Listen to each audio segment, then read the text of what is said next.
வணக்கம் குரு ஜோதிடம் சேனல் நேர்களே, நான் உங்கள் அன்பான சயின்டிபிக் வேதிக் அஸ்ட்ராலஜர் அஸ்ட்ரோ அரிஞ்சி பேசுகிறேன்.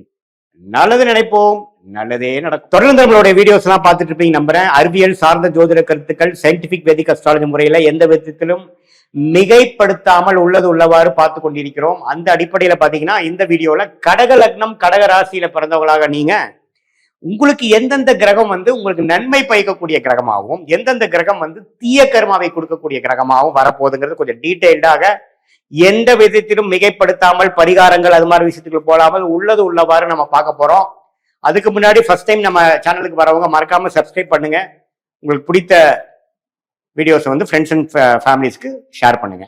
இப்ப பாருங்க, நம்ம வீடியோக்குள்ள போவோம். இப்ப பாத்தீங்கன்னா கடக லக்னத்துல பிறந்தவங்களா இருந்தாலும் சரி, கடக ராசியில பிறந்தவங்களா இருந்தாலும் சரி, உங்களுக்கு மிகவும் முக்கியமான கிரகம் என்னன்னா சந்திரன்.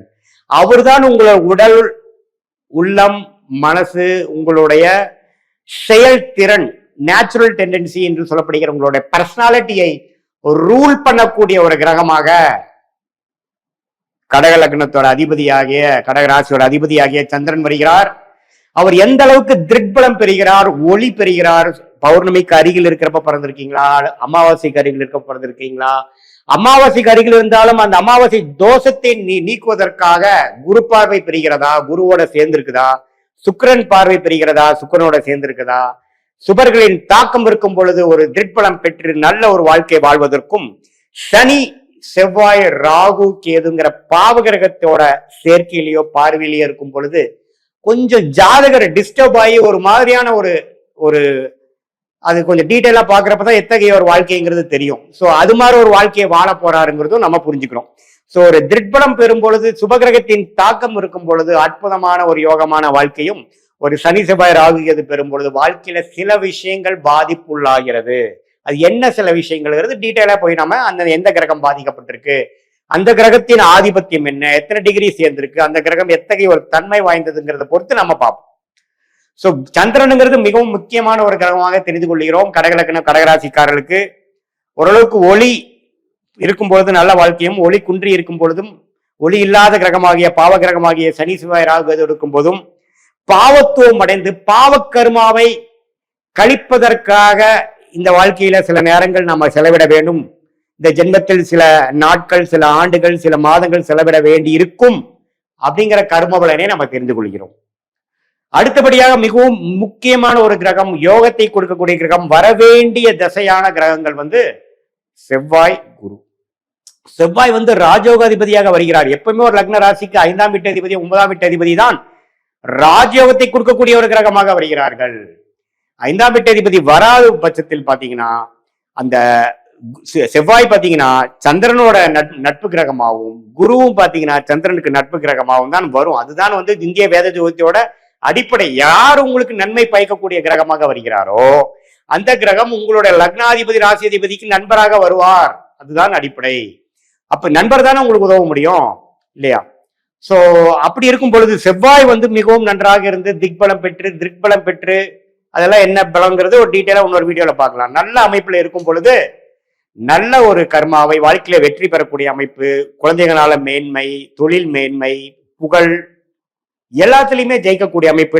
ஜாதகரே கொஞ்சம் டேலண்டடான ஆளு. எப்போ லக்னாதிபதியும் ராஜயோக அதிபதியும் சம்மந்தப்படுறார், லக்னாதிபதியும் குருவும் சம்மந்தப்படுகிறார், லக்னாதிபதியும் செவ்வாயும் சம்மந்தப்படும் பொழுது ஜாதகரே ஒரு டேலண்டான ஒரு நபராகவும், குருவோட சேரும் பொழுது அவரும் ஒரு லக்னாதிபதி ஒரு ராஜயோக அதிபதியா இருக்கிறதுனால கடக லக்னாதிபதி ஆகிய கடக ராசி அதிபதி ஆகிய சந்திரன் செவ்வாய் குருவோட சேரும் பொழுது அற்புதமான பலன்கள் கொடுப்பார்.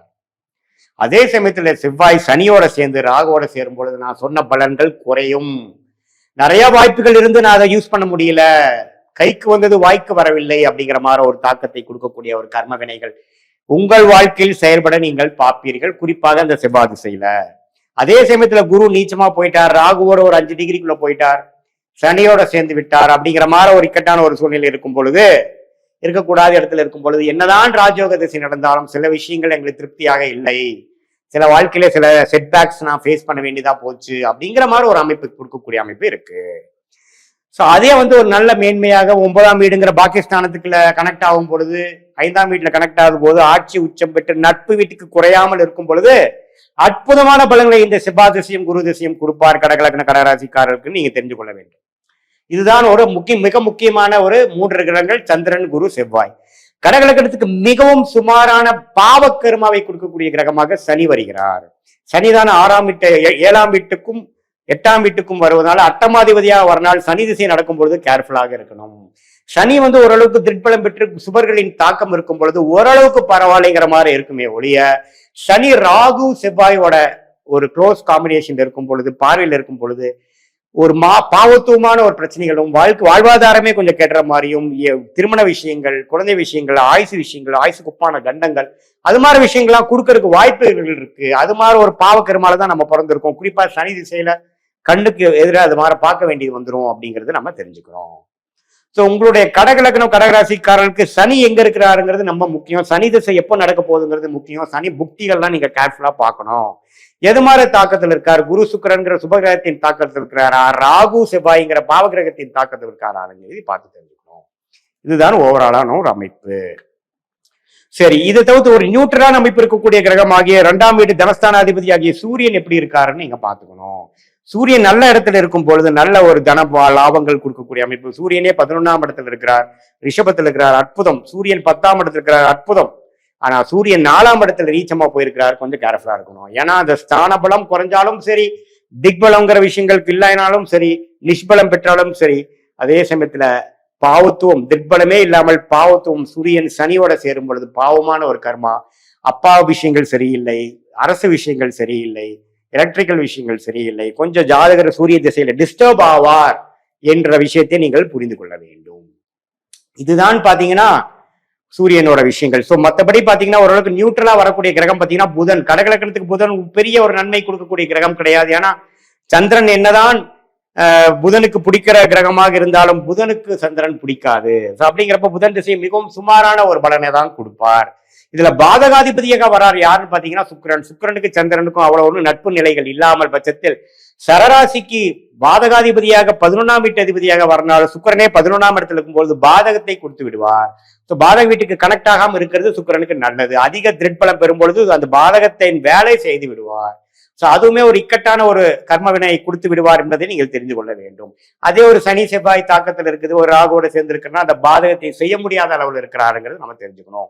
இந்திய வேத ஜோதிடமே பாத்தீங்கன்னா நம்ம நுணுக்கமான விஷயங்கள் மேலோட்டமா பார்த்துட்டு ஆன்சர் சொல்லிட்டு போகக்கூடிய அளவுக்கு அது ஒரு சாதாரணமான ஒரு சாஸ்திரம் கிடையாது. இதனாலதான் பாத்தீங்கன்னா ஜோதிடம் பொய் என்று சொல்லக்கூடிய அமைப்பு வந்துருது. எல்லாமே நுண்ணிப்பா பார்த்து அதுக்கு வேணுங்கிற கர்ம வினைகள் எப்படி செயல்படுங்கிற சொல்லக்கூடிய ஒரு அற்புதமான ஒரு நம்பவே ஒரு அக்யூரேட்டா மைன்யூட்டா பார்க்கக்கூடிய ஒரு சாஸ்திரமாக இந்திய வேத ஜோதிடம் வருகிறது. இது நான் சொன்னதெல்லாம் ஒரு பொதுவான கருத்துக்களை ஒழிய உங்கள் ஜாதகத்தில் ஒரு கிரகம் எந்த டிகிரியில் இருக்கார், எந்த நட்சத்திரம் இருக்கிறார், நட்சத்திராதிபதி எப்படி இருக்கிறாருங்கெல்லாம் பொறுத்துதான் உங்களுடைய கர்ம வினைகள் படிப்படியாக தசா புக்திகள் அந்தரம் சூக்ஷம்ங்கிற வழியில செயல்படுதுங்கிறத நீங்க தெரிஞ்சுக்கணும். இது ஒரு பொதுவான அமைப்புகளுடைய உங்களுடைய ஜாதகத்தை வச்சு பார்க்கும்பொழுது உண்மையே துல்லியமான பலன்கள் நம்ம தெரிந்து கொள்ளலாம் என்பதை நீங்க தெரிந்து கொள்ள வேண்டும். மீண்டும் மற்றொரு காணொலியில் சந்திப்போம். நன்றி, வணக்கம்.